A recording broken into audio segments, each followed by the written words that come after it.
music from a straw. Here's what you need.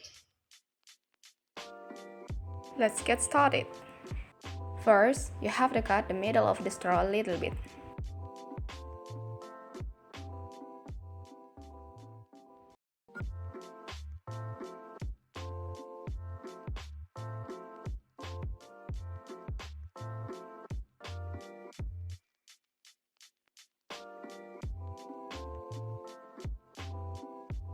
Next, put water into the glass.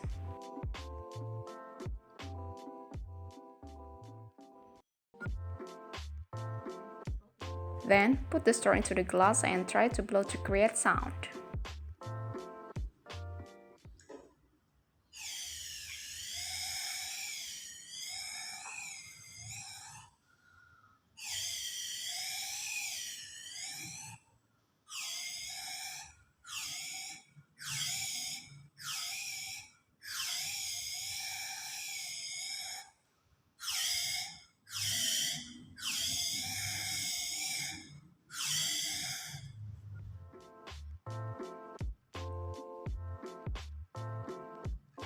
That's all for our experiment today. See you! Bye!